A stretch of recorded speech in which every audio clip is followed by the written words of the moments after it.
Bismillahirrahmanirrahim. Assalamualaikum warahmatullahi wabarakatuh. Alhamdulillahi rabbil alamin. Wassalatu wassalamu ala asyrafil anbiya'i wal mursalin wa ala alihi wa sahbihi wa man tabi'ahum bi ihsanin ila yaumiddin. Allahumma anta rabbi la ilaha illa anta خلقتني وأنا عبدك وأنا على عهدك ووعدك ما استطعت أعوذ بك من شر ما صنعت أبوء لك بنعمتك علي وأبوء بذنبي فاغفر لي فإنه لا يغفر الذنوب إلا أنت اللهم إنا نسألك علما نافعا ورزقا طيبا وعملا متقبلا ربنا آتنا في الدنيا حسنة wa fil akhirati hasanah wa qina adzabannar. Segala puji bagi Allah Ta'ala yang telah mempertemukan kita di pertemuan pertama kali ini, yang insyaallah mungkin konon bulanan. Kalau untuk kajian ini insyaallah membahas tentang apa yang tersaripatikan dari ayat-ayat Allah dan hadis-hadis Rasulnya, dan juga selawat serta salam kepada Rasul kita Nabi besar Muhammad sallallahu alaihi wasallam serta para sahabatnya, para ahlul baitnya, dan juga orang-orang yang mengikuti mereka semua hingga akhir zaman. Kemudian tentu tidak akan lupa untuk kita haturkan terima kasih sebanyak-banyaknya kepada panitia DKM dari masjid yang semoga Allah berkahi ini, yang merupakan salah satu dari rumah Allah Ta'ala, yang mana berkumpulnya kaum muslimin selain untuk sholat berjamaah, juga untuk menuntut ilmu tentang agamanya di salah satu rumah Allah.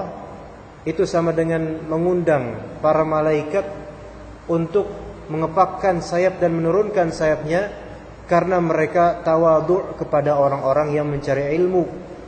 Itu saking tingginya dan saking mulianya ilmu agama, sampai malaikat pun secara gaib di mata kita itu mereka mengepakkan dan kemudian merendahkan sayapnya, saking hormatnya kepada orang-orang yang menjelaskan dan yang mendengarkan faedah-faedah agama Allah, selama yang dituturkan itu adalah kebenaran.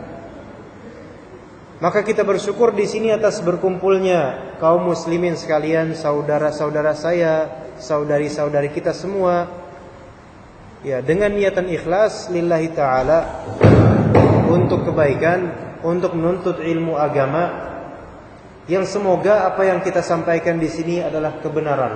Maka kita mohon pada Allah, Allahumma arinal haqqa haqqa warzuqna ittiba'ah wa arinal batila batila warzuqna ijtinabah.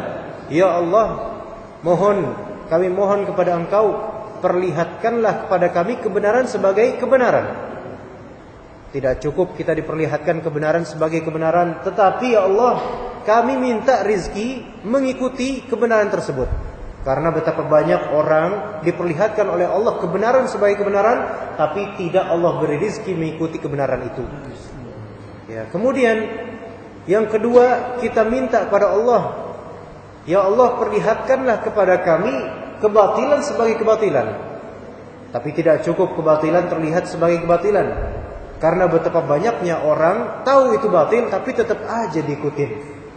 Maka kita minta warzuqna ijtinabah, dan berikanlah kami rizki berupa sikap untuk menghindarinya, menjauhinya. Ya, menjauhinya aja kita minta, ya lebih-lebih sampai melakukannya. Mudah-mudahan enggak sampai. Kajian kita kali ini tadinya, ya, saya mau membahas mungkin Sahih Bukhari tentang fikih, tetapi mungkin yang lebih cocok wallahu alam untuk atmosfer kita masing-masing tentang kisah-kisah yang di dalamnya terdapat banyak ibrah, pelajaran. Yang tentu saja kisah yang akan kita sampaikan bukan kisah rekaan semata, bukan dongeng buatan semata, melainkan apa yang tertuturkan di kitab Allah dan di sunnah Rasul. Ya, mungkin ada beberapa tambahan dari penyempurnaan cerita para sahabat dan seterusnya. Tapi insyaallah kita akan mulai dari awal era kisah orang-orang zalim, bahwasanya kezaliman pertama kali itu terjadi dilakukan oleh satu makhluk Allah yang bernama iblis. Maka kita akan memulai dari awal, karena ini kajian pertama, kita mulai tentang kisah iblis, pemimpin bagi orang-orang yang binasa. Na'udzubillah.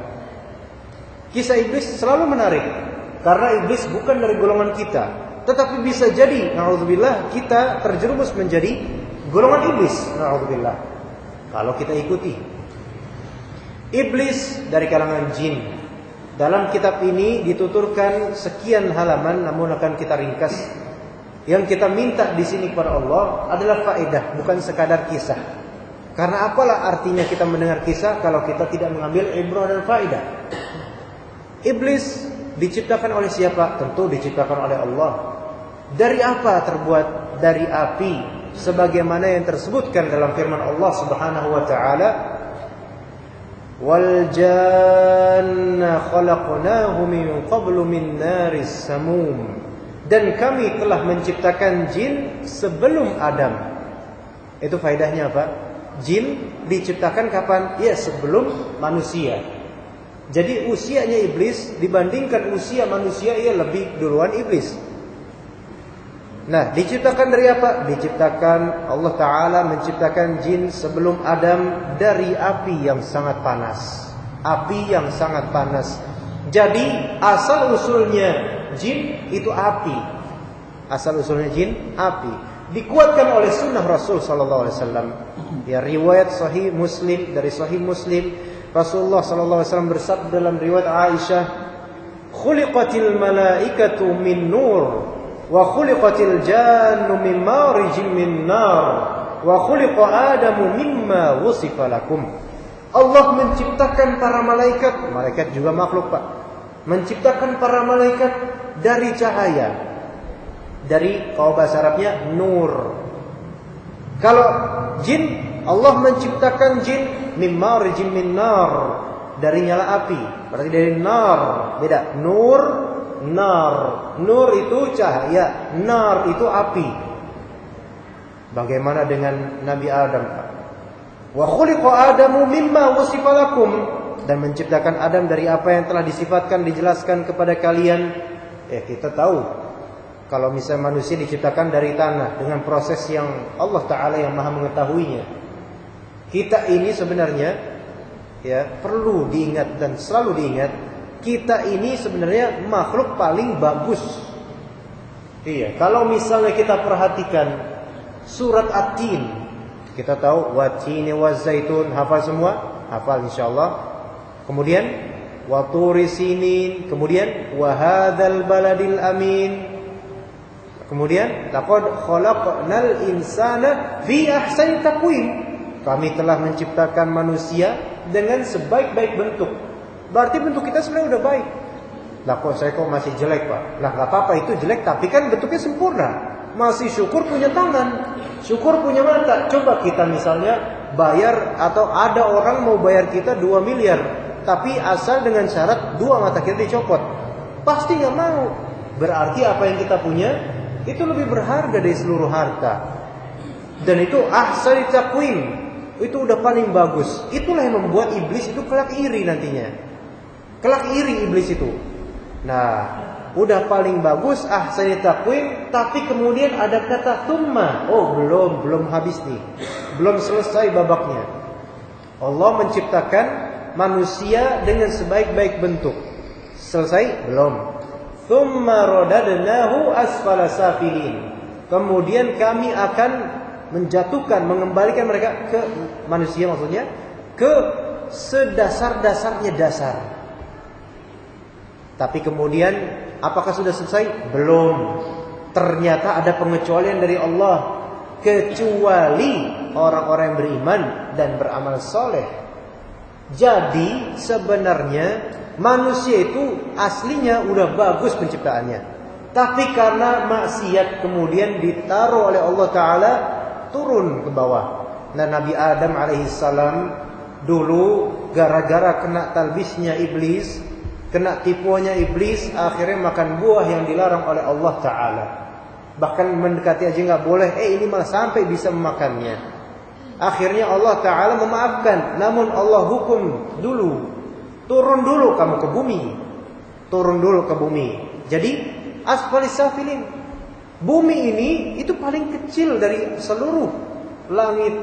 Kalau misalnya kita perhatikan ahli sains atau saintis dalam kitab-kitab mereka, para pakar sains, para pakar astronomi, mereka menetapkan bumi itu kecil sebenarnya. Dari semua galaksi yang ada, dari semua semesta ini yang terjangkau oleh manusia, bumi ini gak ada apa-apanya. Asfalas safilin. Tetapi kalau misalnya di bumi ini kita, kata dalam surat Tin, beramal atau beriman dan beramal soleh, falahum ajrun ghairu mamnun, dapat pahala, ganjaran pahala besar. Jadi mayoritas orang sekarang kalau dicerminkan, direfleksikan dalam Al-Quran, itu jelas ada di surat Al-Asr. Innal insana lafi khusr. Keumumannya rugi kita ini. Karena apa sebenarnya? Rugi karena ikutan iblis ini. Nabi Adam alaihissalam, Nabi, digoda sama iblis, dapat godaan, kena akhirnya. Itu Nabi. Lah apalagi kita. Apalagi kita, nggak ada apa-apanya. Makanya orang sekarang kebanyakan kenapa kok sulit hidupnya? Kenapa kok gundah gulana? Kenapa kok bandel, nakal dan seterusnya? Karena tergoda oleh anak buahnya iblis. Ya, tergoda oleh anak buahnya iblis. Makanya innal insana lafi khusr. Tapi apakah selesai semua manusia itu semua dalam kerugian? Oh tidak, alhamdulillah. Ada pengecualian. Illal ladzina amanu wa 'amilus shalihat wa tawassaw bil haqqi wa tawassaw bis sabr, yang bapak-bapak alhamdulillah di buku tahu maknanya. Nah, tadi kembali ke masalah iblis. Udah kita tahu penciptaan iblis, penciptaan jin itu dari apa tadi? Dari nar. Kalau malaikat dari nur, kalau insan dari tin, tanah, ya. Jadi semua ulama telah sepakat bahwasanya jin itu diciptakan sebelum manusia selesai. Ada beberapa nas yang menegaskan bahwa iblis adalah dari golongan jin. Ada orang atau bahkan ada ulama yang mengatakan, memang ini dari zaman salaf ada yang mengatakan, ada riwayatnya, bahwasanya iblis itu tadinya malaikat. Ada yang mengatakan begitu. Namun wallahu alam, yang tepat dan yang benar adalah malaikat dan jin beda. Iblis itu dulunya jin dan sampai sekarang masih berstatus sebagai jin, nggak pernah menjadi malaikat iblis itu. Allah Ta'ala berfirman, illa iblisa kana minal jinni fafasaqa an amri rabbih. Semua makhluk ketika itu bersujud kepada Adam sebagai kepatuhan kepada Allah, kecuali satu, iblis. Kana minal jin, dia adalah dari golongan jin, maka dia mendurhakai perintah Tuhannya. Hasan al-Basri, masyhur di kita alhamdulillah, berkata, iblis itu sama sekali bukanlah dari golongan malaikat, namun ia adalah moyangnya jin, sebagaimana Adam sebagai moyangnya manusia. Kalau kita baca-baca lagi di sini, ada sedikit cerita ketika Nabi Adam alaihissalam diciptakan. Ya. Diriwayatkan, kita baca sesuai hadis dulu. Diriwayatkan oleh Anas bin Malik radhiyallahu anhu dalam sebuah hadis bahwasanya Rasulullah sallallahu alaihi wasallam bersabda, ketika Allah menciptakan Adam, ya, Allah Ta'ala membiarkannya beberapa saat seperti itu sesuai dengan yang dia kehendaki. Dibiarin dulu sama Allah Ta'ala. Hal itu membuat iblis itu dapat mengelilinginya, yang ngeliatin aja di makhluk baru. Jadi kan iblis kan udah ada duluan, diciptain Adam, nah kemudian diliatin, ada diperhatiin gitu. Nah, ketika dia melihat Adam ini berongga, yaitu memiliki perut, dia tahu bahwa Adam dan keturunannya nanti pasti adalah makhluk yang tidak bisa menahan diri. Maksudnya apa? Nggak bisa menahan diri gara-gara ada perut. Yaitu nggak tahan makan, butuh makanan. Hawa nafsu berarti ada nih. Nah, dalam riwayat Abu Hurairah radhiyallahu anhu disebutkan bahwa Nabi SAW menceritakan, sesungguhnya Allah Ta'ala menciptakan Adam dari tanah. Kemudian tanah itu dijadikan tanah liat. Sesudah itu Allah membiarkannya beberapa saat, hingga tatkala telah menjadi lumpur hitam, maka Allah mulai menciptakan Adam dan diberi bentuk. Kemudian Allah membiarkannya kembali beberapa saat. Nah, tatkala iblis melewatinya, maka ia pun berkata, sesungguhnya engkau, kamu yang baru diciptakan, sesungguhnya kamu ini diciptakan untuk suatu perkara yang besar. Kok bisa ngomong gitu iblisnya? Karena memang sebelumnya Allah Ta'ala sudah berkatanya, wa idh qala rabbuka lil malaikah inni ja'ilun fil ardi khalifah. Ya. Allah Ta'ala sudah bilang ke malaikat, wahai malaikat-malaikat, inni ja'ilun fil ardi khalifah, aku akan menjadikan di atas muka bumi nanti seorang khalifah. Ya.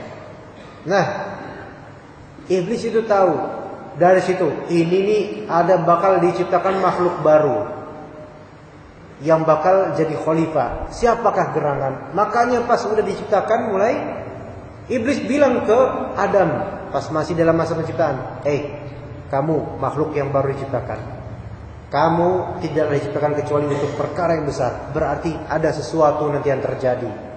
Tapi itu iblis udah mulai dengki itu. Udah mulai dengki. Nah, ada ibrah dari situ. Khalifah fil ard, kata Allah. Khalifah, pemimpin di bumi. Lah berarti bumi ini siapa pemimpinnya? Ya manusia. Allah Ta'ala mengutus para nabi dan rasul sebagai pemimpin di atas muka bumi dari kalangan apa? Apakah ada rasul dari kalangan jin? Enggak ada. Apakah ada nabi dari kalangan jin? Enggak ada. Rasul ataupun nabi hanyalah dari kalangan manusia. Kenapa? Karena manusia Allah nobatkan sebagai khalifah fil ard. Ya makanya kalau misalnya kita mau lewat di tempat-tempat gelap, ya jangan permisi mbah, permisi, enggak usah. Kita khalifahnya, mereka yang minggir, itu dong. Jangan kebalik, malah kita ketakutan. Permisi mbah, yuk yang penunggu sini. Ntar mbah-mbahnya datang. Nah kalau datang kita ketakutan. Perlu diketahui, asalnya jin itu takut sama manusia. Tapi sambil ngebaca nih manusia nih.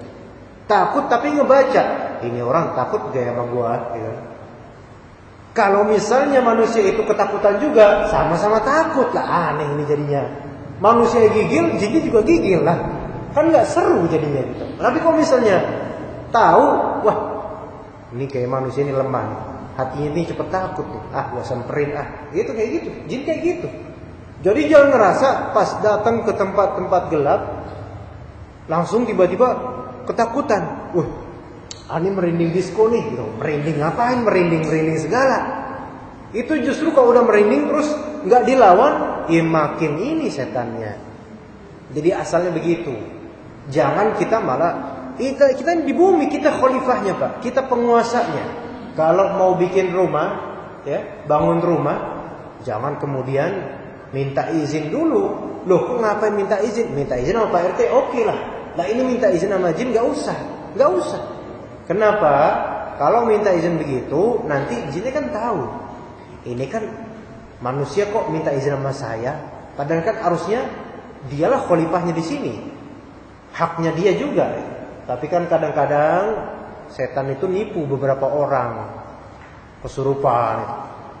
Saya mau terus akan ganggu kalian soalnya kalian membangun di sini nggak izin sama kami. Nggak usah.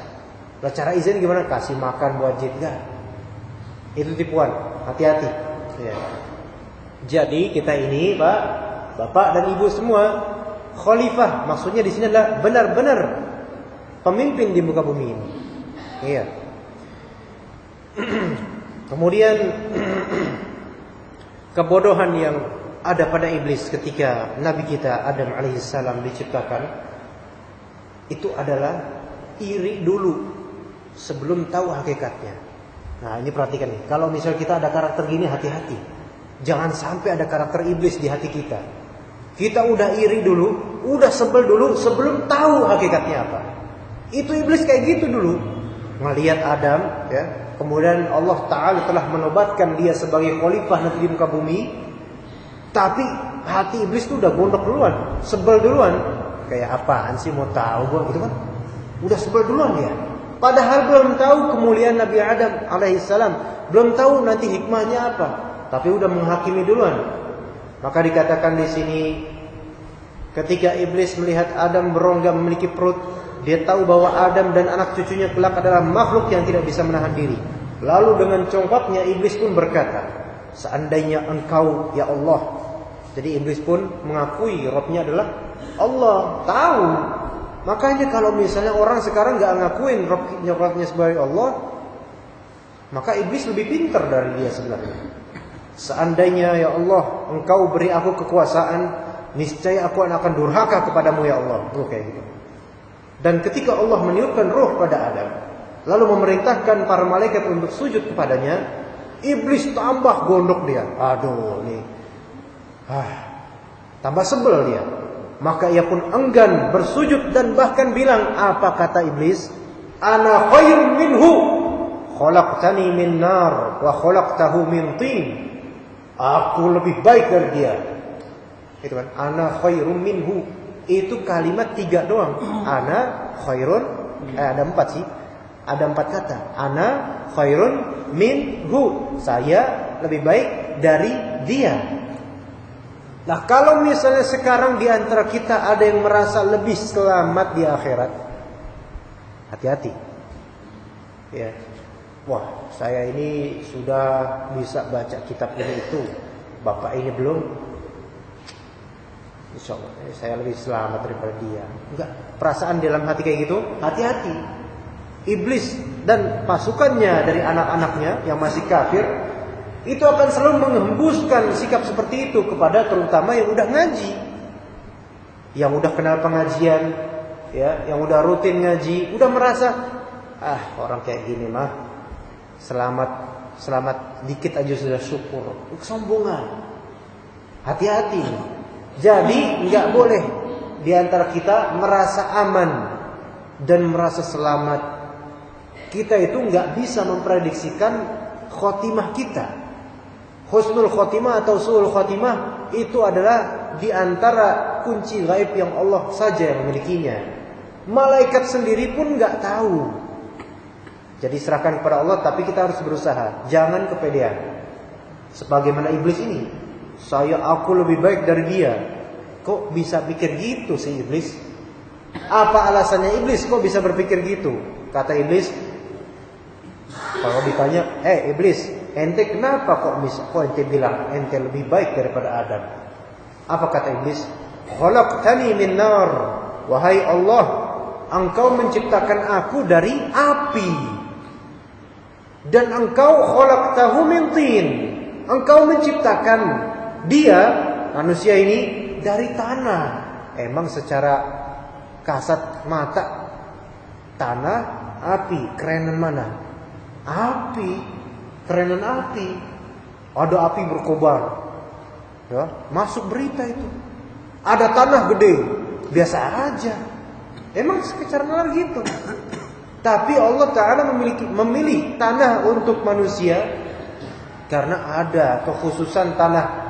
Tanah itu lebih konkret daripada api. Lebih konkret berarti fisiknya lebih ada gitu loh. Makanya api, kalau ini ada api nih, bapak giniin, tak gituin, ya nggak kena, nggak kerasa kena, nggak tahu kok bisa gitu. Api misalnya berkobar nyala, giniin, nggak kena, nggak kena. Maksudnya api itu biasa aja. Api kalau misalnya kena air, berkobar kena air, mati, ya kan? Air kalau bapak giniin, kena itu, bukan air, tanah, kena tanah. Tanah kok kena air, nggak hilang. Berarti sebenarnya itu hakikatnya manusia. Manusia lebih kuat daripada jin sebenarnya. Ya, dan jin-jin yang di sini ya dengerin. Manusia lebih kuat dan kasta asalnya lebih tinggi daripada jin. Makanya Pak, kalau misalnya ada penampakan, ya, Biasanya kalau penampakan itu bagi orang-orang yang takut biasanya. Penampakan beneran loh ya, bukan pas merem terus melihat apa gitu. Enggak, penampakan beneran. Misalnya di depan kita lagi baca buku biasa, ada harum-harum nih, ada yang pakai parfum nih kayaknya. Terus atas ada kuntilanak, kejar itu kuntilanak Pak. Kejar aja.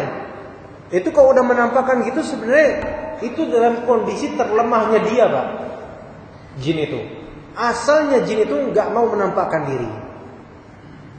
Apalagi kalau misalnya sama orang yang berani. Waduh, mikir-mikir juga dia. Ini kalau misalnya jinnya bilang, kalau misalnya saya nampakin diri, energi saya kekuras. Terus abis itu udah gitu yang saya takut-takutin nggak takut sama saya. Alah, daripada gitu mendingan cari orang yang takut sama saya, gitu kan? Gitu pikirnya. Mereka punya akal juga, makanya mereka diwajibkan ibadah karena punya akal.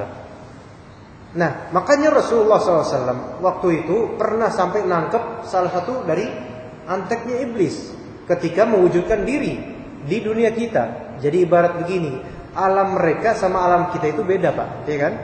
Alam kita tuh alam yang kasar seperti ini. Kena ini, kalau kita mukul kena ini. Alam mereka enggak beda. Alam mereka tuh ruh yang hanya Allah yang tahu.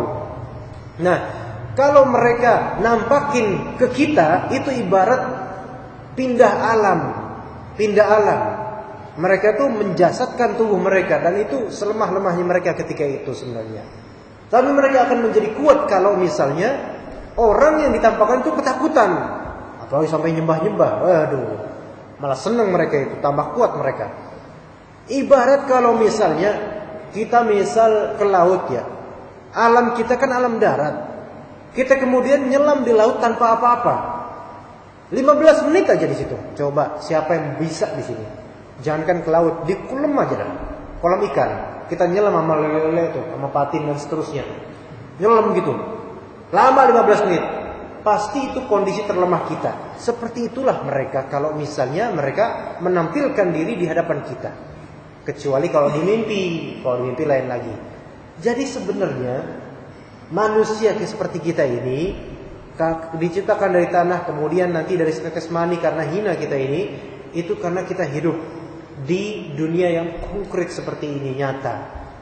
Nah, maka oleh karena itu pelajarannya kita jangan merasa lebih rendah dari jin, kecuali kalau kita maksiat. Maksiat berarti kita sama dengan mengikuti mereka. Ya begitu. Pak, ini sampai jam berapa sebenarnya kajiannya, Pak? Sampai setengah 7. Ya, ada sisi tanya jawab Pak. Itu mungkin ya belum setengah 7 ada kesempatan tuh. Mungkin 15 menit ya. Atau dari sekarang? Ada untuk ini saya karena baru saya sih serahkan ke panitia atau jemaah. Iya setengah 7 tapi tanya jawabnya enggak, maksudnya tanya jawabnya kapan? Kira-kira Pak? Sekarang atau apa? 15 ya. Iya, insyaallah. Kita teruskan ya, Pak. Nah, kemudian di sini iblis itu berani menentang titah dari Allah Taala dan menyalahkan firman-Nya dan tidak terima dengan ketentuan Allah. Tidak terimanya gimana? Ya Allah, Engkau ciptakan dia dari tanah, aku dari api. Kok malah disuruh sujud kepada dia? Padahal kan aku lebih mulia dari dia. Kalau mau kayak gitu pun malaikat kan tercipta dari cahaya, itu lebih mulia lagi. Tapi tetap malaikat itu sujud kepada Adam sebagai bentuk ketaatan kepada Allah.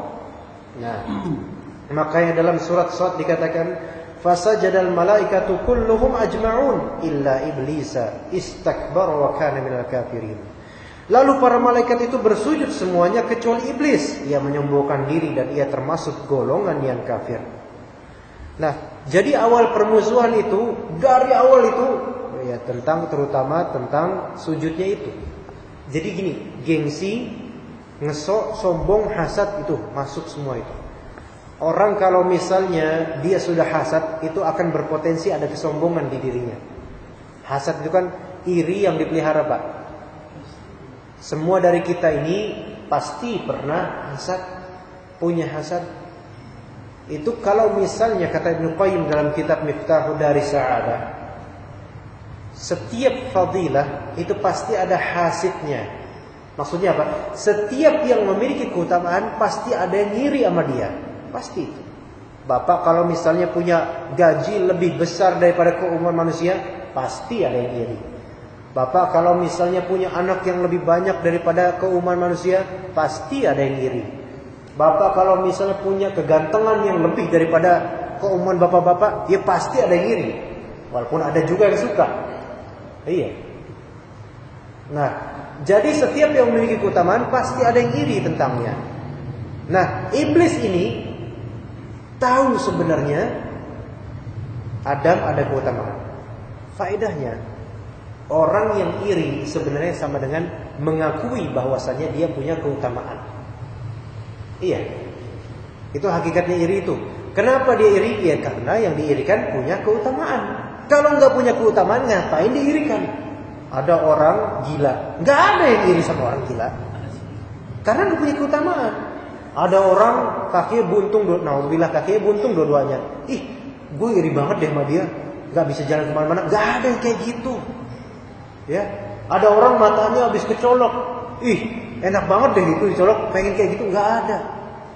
Berarti iri itu hanya terjadi pada sesuatu atau seseorang atau kepada seseorang yang memiliki keutamaan. Nah, iblis udah tahu keutamanya Adam. Udah tahu nanti kayaknya nih Adam nih bakal jadi besar nih. Maka dari situ mulai itu sebel. Padahal sebagian ulama mengatakan dahulu, ada yang mengatakan dari ulama salaf, nama iblis diriwayatkan dari Ibnu Abbas ya, walaupun ini mungkin ada kesan Israiliyah, yaitu berawal dari kitab-kitab Samawi sebelumnya. Tapi diriwayatkan oleh Ibnu Abbas dalam kitab-kitab tafsir seperti tafsir At-Tabari, tafsir Al-Qurtubi dan lain-lainnya. Diriwayatkan oleh Ibnu Abbas bahwa nama iblis sebelum ia melanggar perintah Allah dulunya adalah Azazil, katanya begitu. Demikian pula yang dikatakan oleh tabi'i yang bernama Sa'id bin Jubair. Ya. Nah, kita udah pastikan iblis bukan dari golongan malaikat. Ada yang mengatakan dari para ulama tafsir dan juga sejarah dengan riwayat-riwayat yang mungkin ada Israiliyatnya. Dulunya iblis itu adalah hamba Allah yang patuh sama Allah sebelum diciptakannya Nabi Adam. Patuh sama Allah, taat. Tapi setelah tahu akan diciptakan nih satu makhluk yang kemudian akan menjadi pemimpin bumi, ada rasa kurang suka. Makin kemari makin sebel. Ketika udah diperintahkan semuanya untuk sujud, makin sebel, enggak mau, enggan. Nah, setelah itu makin besarlah makar dia. Allah Ta'ala pun memberikan balasan buat iblis ini. Dua balasan. Yang pertama diusir dan dijauhkan dari rahmat Allah. Ini kalau waktunya nanti gak cukup, kita lanjutkan bulan depan insyaAllah. Masih tentang iblis ini. Allah Ta'ala berfirman, ini kita harus dengarkan ini ya. Qala anzirni ila yaumi yub'atsun. Iblis berkata, wahai Tuhan, wahai Rabb, ya Allah, anzirni ila yaumi yub'atsun. Berikan aku penangguhan waktu sampai hari mereka dibangkitkan. Allah Ta'ala berkata, qal innaka minal munzarin. Allah berfirman, oke, benar, kamu termasuk yang diberi penangguhan waktu. Maksudnya apa? Maksudnya sampai sekarang iblis itu masih hidup. Tapi di mana dia? Ya nggak tahu, saya juga nggak tahu. Tapi kerajaannya di laut. Kerajaan, kata Nabi, kerajaan mereka di laut. Nah, iblis masih hidup. Kalau jin-jin lainnya yang keturunannya yang biasa-biasa, jin-jin biasa, mungkin gak mati, mungkin mati. Tapi kalau misalnya iblis eksis terus sampai nanti ila yaumi yub'atsun, di hari mereka dibangkitkan sampai kiamat. Itu hikmahnya dari Allah itu untuk apa? Terus untuk menggoda manusia. Untuk apa? Liyabluwakum ayyukum ahsanu amalan. Itu untuk menguji kalian, kita semua. Siapa di antara kalian wahai manusia yang terbaik amalannya? Makanya kalau misalnya nanti ada orang kena sihir. Ada dari kita kena, naudzubillah, moga tidak kena santet, kena sihir. Kemudian ada gangguan jin dalam dirinya. Itu kadang nggak cukup dengan ruqyah, Pak. Harus apa? Harus taubat, harus kembali ke Allah. Itu ujian semua itu. Sehingga semakin dekat kepada Allah, semakin lepas itu buhul-buhul syaitannya. Ya akhirnya insya Allah kita ke surga, syaitan-syaitannya enggak. Jadi hikmahnya seperti itu. Qala, iblis berkata, "Fabima aghwaytani la'aq'udanna lahum siratal mustaqim, thumma la'atiyannahum min bayni aydihim wa min khalfihim wa 'an aymanihim wa 'an shama'ilihim wa la tajidu aktsarahum syakirin." Ini perhatikan baik-baik. Kata iblis ini, janji iblis kepada Allah, sumpahnya kepada Allah di hadapan Allah langsung. Karena engkau telah menyesatkan aku, kata iblis itu kepada Allah. Karena engkau telah membuat aku sesat, yaitu telah membuat saya sebagai orang yang sesat.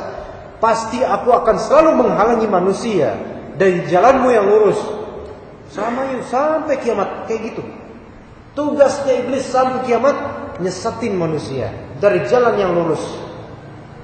Kemudian pasti aku akan mendatangi mereka. Dari mana? Min baini aidihim, dari depan. Kemudian dari mana? Wa min khalfihim, dari belakang. Udah selesai? Belum. Kemudian dari mana? Wa an aymanihim, dari kanan. Udah dari kanan doang? Enggak. Ada lagi. Wa an syama'ilihim, dari sebelah kiri. Jadi dari semua penjuru, iblis dan antek-anteknya itu akan menggoda kita semua menuju jalan yang sesat. Itu. Nah, setiap dari kita nggak boleh ada yang merasa, aneh udah aman, udah ngaji, nggak ada ya setan menggoda, aneh nggak berani. Kata siapa? Justru kalimat itulah yang merupakan salah satu bukti dia tergoda oleh setan, kesombongan, merasa aman. Ya jadi itu tugasnya. Ya jadi jangan heran kalau misalnya bapak-bapak atau ibu-ibu ngelihat ada pocong buat nakut-nakutin manusia. Datang pocongnya depan, ketakutan orang itu terus hilang. Datang belakangnya, ketakutan lagi hilang. Datang, ya emang kayak gitu tugasnya dia. Tetapi mungkin nggak jin itu masuk Islam? Mungkin. Cuman ya nggak usah pikirin itu. Pikirin fokus kita ibadah. Ya. Nah, wala tajidu aktsarahum syakirin. Ya Allah, engkau tidak akan mendapati kebanyakan dari mereka bersyukur. Makanya mayoritas manusia itu kufur nikmat. Iya. Kufur nikmat kita itu. Dikasih enak mata, mulut, bibir, lidah, tangan, kaki, perut, semuanya. Sistem tubuh yang luar biasa ini canggihnya, enggak bersyukur kita. Apa kata Allah kemudian? Allah membalas, "Ukhruj minha madhuman madhura." Keluarlah kamu wahai iblis dari sana, keluar dari surga dalam keadaan terhina dan terusir.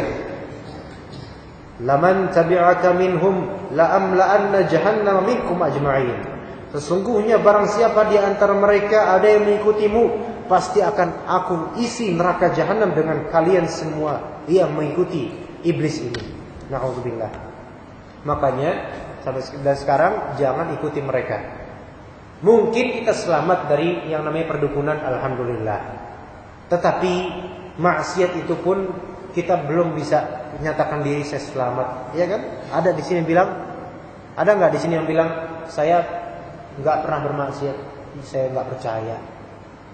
Saya pribadi bermaksiat pada Allah, na'udzubillah, dan semoga Allah ampuni saya dan juga bapak-bapak semua. Kita semua ini pendosa, yaitu punya dosa banyak. Ada dosa yang kita ketahui, ada dosa yang belum kita ketahui, tapi nggak sadar kita telah melakukannya secara rutin. Nah makanya kita tiap saat, tiap sholat, tiap rakaat kita baca ihdinas siratal mustaqim, supaya jalan kita nggak melengsong, ya, supaya nggak meleng. Ihdinas siratal mustaqim, ya Allah berilah kami petunjuk jalanmu yang lurus. Karena kalau enggak minta sama Allah, siapa lagi yang ngasih? Apakah kita minta sama orang lain jalan yang lurus? Enggak. Jalan yang lurus itu yang membentangkannya hanyalah Allah Ta'ala. Yang memberi hidayah hanyalah Allah Ta'ala.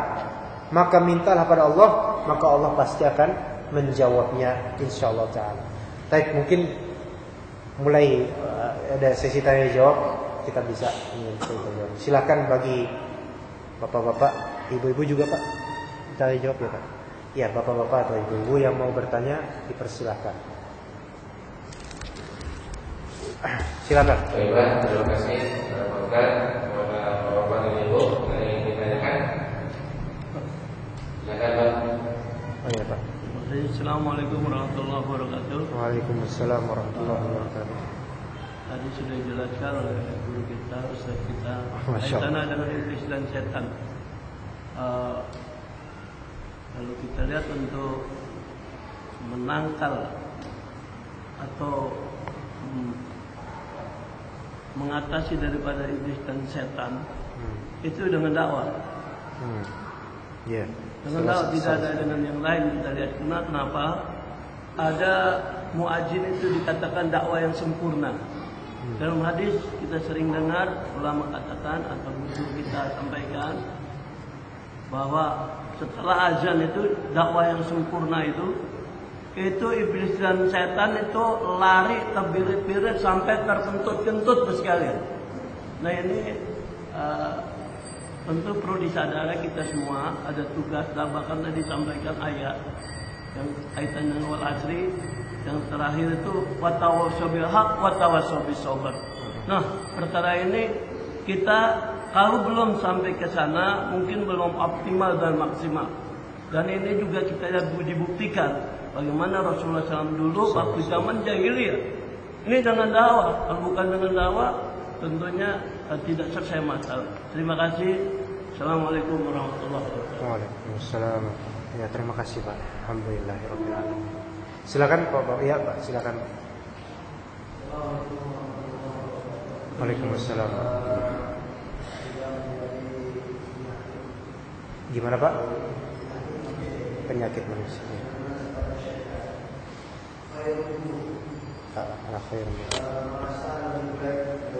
Baik, ini hampir semua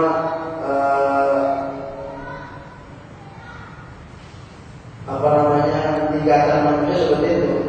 Kadang-kadang dari segi dia ini biasa saja, mungkin dari segi pengetahuan ekonomi biasa saja, itu tetap ada merasa lebih baik daripada orang lain. Sedangkan itulah yang dirumuskan syaitan. Karena syaitan ini tadi sudah sampaikan, beliau ini adalah dulu termasuk yang paling khair, termasuk orang makhluk yang taat kepada Allah karena Allah Taala belum perintahkan bersujud kepada Adam. Nah, ketika Allah Taala perintahkan sujud, maka perasaan itu datang kepada syaitan, perasaan yang lebih gampang terus ta'zim, hormat. Ini kan bukan masalah sujud menyembah, bukan ta'zim yang saja, menghormati manusia. Nah, biasanya kita itu suka ada perasaan begitu saja, begitu saja. Kadang contoh ketika kita makan, tiba-tiba datang orang di sebelah kita, dia tak ikut makan, dia mungkin tangannya kumur apa-apa, kita merasa, wah dia nggak pantas bukan saya, gigi dan lain-lain.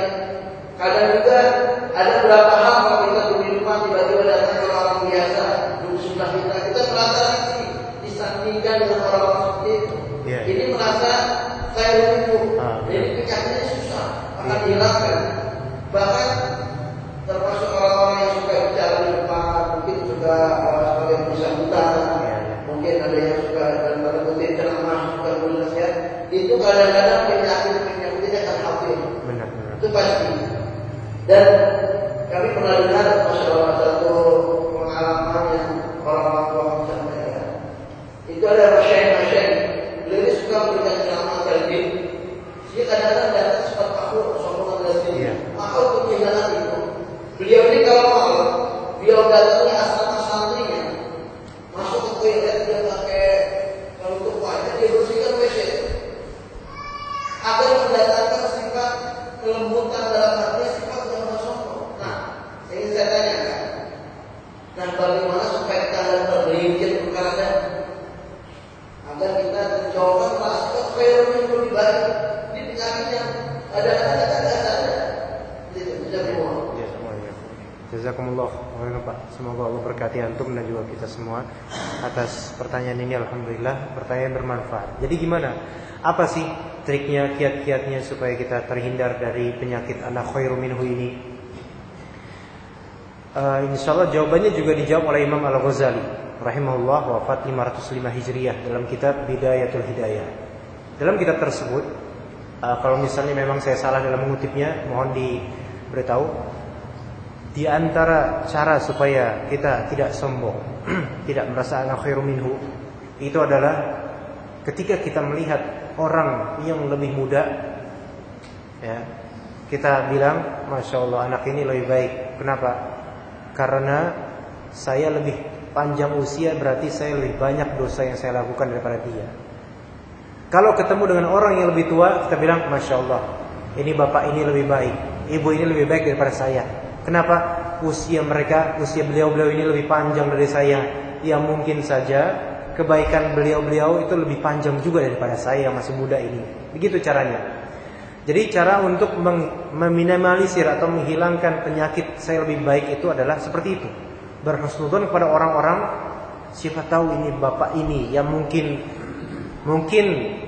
punya maksiat yang zahir. Siapa tahu di balik ini dia juga punya ketaatan yang kita tidak ketahui. Ya, seperti tadi ketemu orang tua, ini bapak ini udah tua, mungkin saja sepanjang hidupnya dia punya amalan yang lebih panjang daripada saya.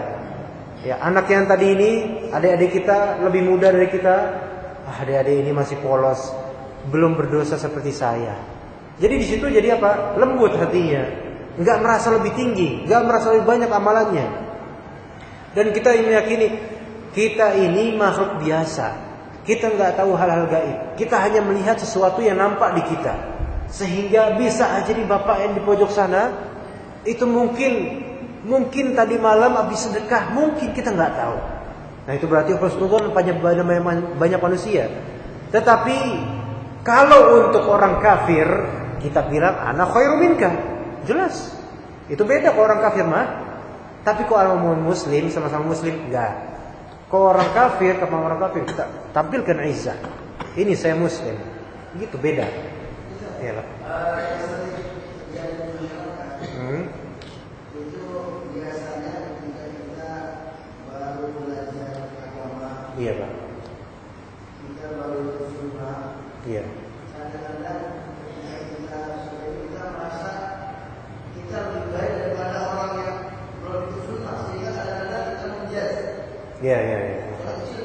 Ketika kita mulai ada saudara kita mungkin yang muslim di rumah, kita merasa kita lebih baik. Nah, ini kan natural nih. Iya. Manusiawi. Iya. Nah, biasanya itu teman-teman sampaikan untuk menghilangkan perasaan kita lebih baik kalau kita sudah guna, sudah pakai ego, sudah pakai kaiswa dan lain-lain, sudah berdoa, supaya kita tidak merasa diri kita saudara kita yang tadi tidak muslim. Itu caranya sebenarnya atau orang tua kita mereka datangi dia, kita bisa dengan baik-baik, seolah kita merasa dan kita sehingga apabila kita kata baik kepada mereka, akhirnya mereka tertarik dengan kita.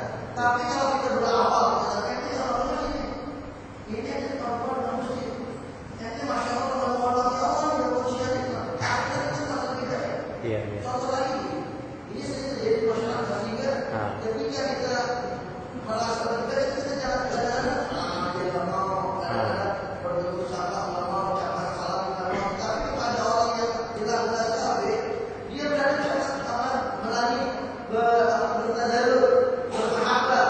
Dan ini sering terjadi. Kadang-kadang menganggap orang muslim itu ketika dia amalannya tidak sepas dengan kita, itu merasa lebih rendah daripada kita. Tetapi ketika dengan orang kafir yang dia memberikan kontribusi kepada kita kehidupan pada apa, kita justru adillah bukan aizah. Maksudnya kita Iya. justru kalau dengan orang mukmin adillah di dalam ini, aizah di dalam kafir. Asyik. Iya. Kita kadang-kadang menjadi masyarakat, kita kadang-kadang dengan orang tua ketemu sama aneh udah ikut nikah duluan, nanti di Rasulullah SAW. Orang tua saya ini masih ditangkap ya, mungkin masih berbisnis yang di bawah rumahnya. Iya. Dia ikut kadang-kadang saling menjadi saya. Wah ini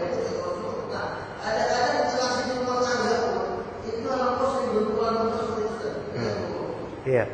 Ya, itu memang dalam menuntut ilmu, ketika seseorang mendapatkan kebenaran, pengetahuan baru, itu normalnya memang mengawali awal-awal, karena kan kebenaran yang baru diketahui ini sifatnya thrilling kalau bahasa Inggrisnya.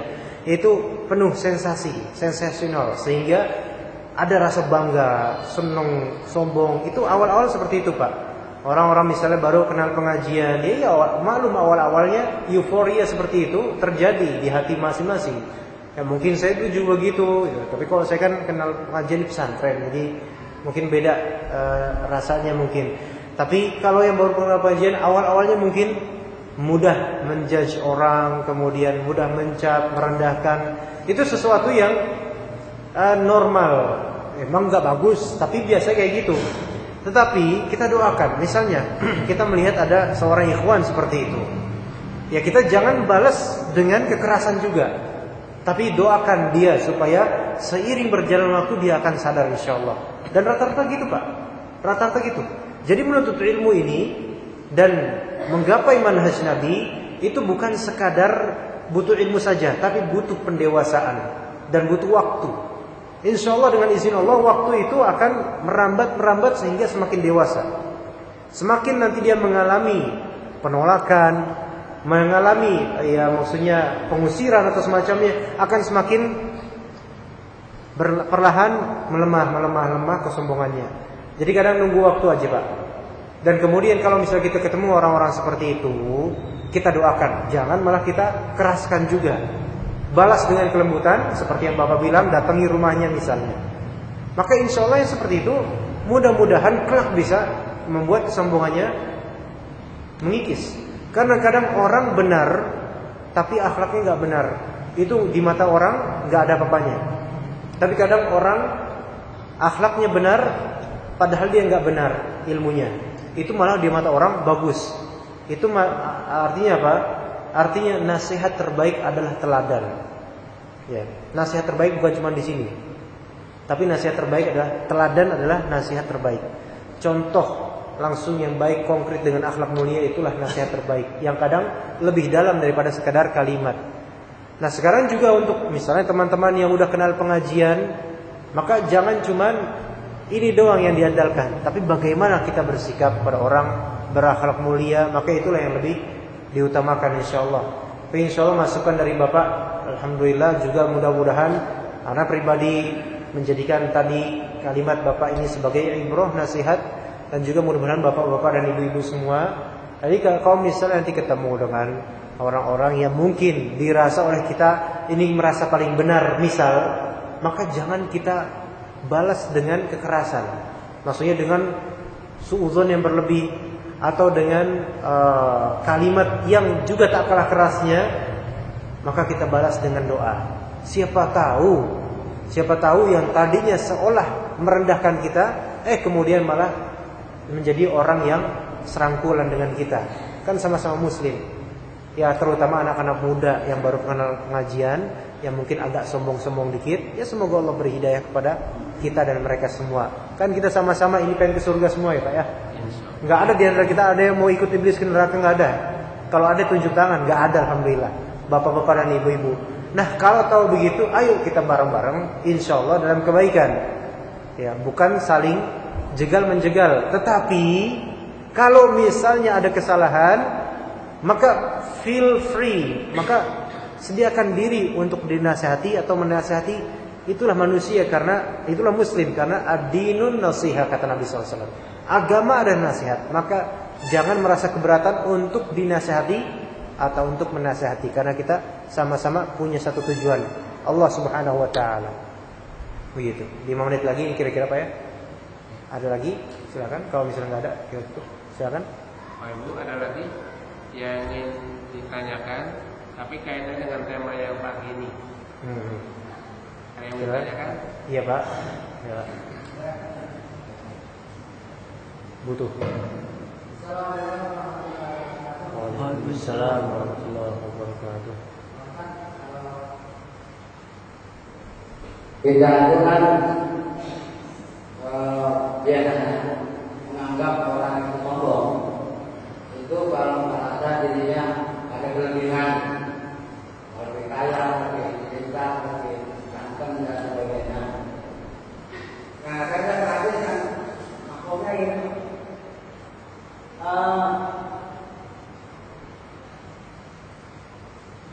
Sombong itu adalah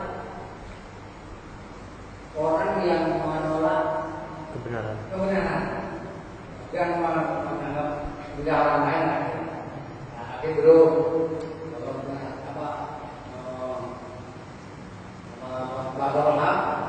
tunas. Nah, kita ini kebanyakan termasuk diri saya juga. Kadang-kadang kalau dalamnya itu buat ada jika saya muslim saja kadang-kadang saya coba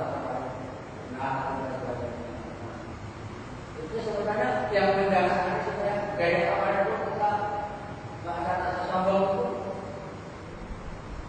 atau itu memang karena lingkungan atau karena negara-negara. Tadi gimana contohnya Pak? Contohnya gimana? Contohnya kan banyak nih ulama anak orang yang alim. Kan misalnya dia perilakunya nggak islami gitu kan. Iya. Iya. Dia adalah kebenaran. Walaupun dia tahu itu. Nah, bagaimana dia masuk menawar dari awal kayak apa karena kekuatan dari kekuatan atau karena lingkungan dan sebagainya. Ya, ya, terima kasih Pak. Alhamdulillah. Jazakallah khairan. Jazakumullah khairan. Semua kepunyaan kita itu kita nisbatkan kebaikan ya, kebaikan dari yang kita punya itu kita nisbatkan semuanya kepada Allah. Udah gitu Pak. Itu kuncinya supaya kita nggak sombong. Kalau kita punya harta berlebih, maka kita nisbatkan ini semuanya dari Allah Ta'ala. Dan ini adalah ujian, bukan sekadar karunia semata. Makanya dalam surat Al-Fajr Pak, insan kalau misalnya idza mabtalahu rabbuhu, ya kemudian Allah Ta'ala luaskan rizkinya. Ya ada juga insan yang Allah sempitkan rizkinya. Allah yang Allah luaskan rizkinya merasa, wah, Rabbi akraman, Rabbku memuliakan aku. Belum tentu, karena harta itu bisa jadi ujian. Jadi segala keutamaan kita, kalau misalnya Anda punya ilmu tentang sejarah pinter banget. Kalau dari awal Anda merasa ini hasil upaya saya, ini nanti bakal melahirkan sombong.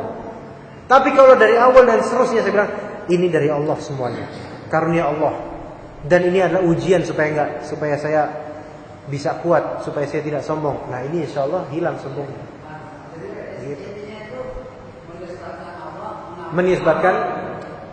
Menisbatkan karunia kenikmatan kepada Allah.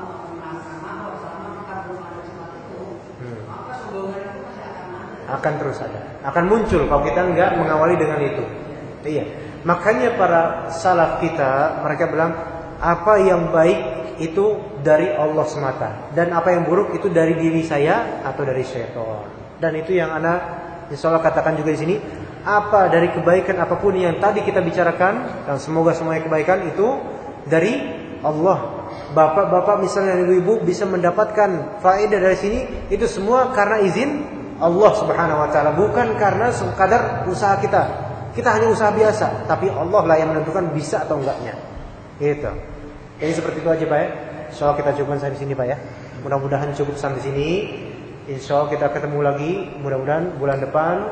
Kalaupun tidak, mudah-mudahan di surga Pak ya. Amin, insya Allah ya. Ya. Sampai sini. Kalau Anda pamit dulu berarti nanti Bapak mau tutup. Saya tutup sekalian. Iya. Ya, jazakumullah khair atas kehadirannya dan juga perhatiannya. Kita memohon kepada Allah, Rabbana atina fid dunya hasanah wa fil akhirati hasanah wa qina adzabannar. Dan benar kita minta sama Allah, Allahumma arinal haqqo haqqo warzuqna ittiba'ah wa arinal batila batila warzuqna ijtinabah. Di zaman sekarang penuh fitnah seperti ini, kita minta sama Allah kebenaran tampilkan sebagai kebenaran dan kita harus mengikutinya insyaallah taala. Ya, kita tutup dengan doa kafaratul majlis. Subhanakallahumma wa bihamdika asyhadu an la ilaha illa anta astaghfiruka wa atubu ilaik. Wassalamu alaikum warahmatullahi wabarakatuh.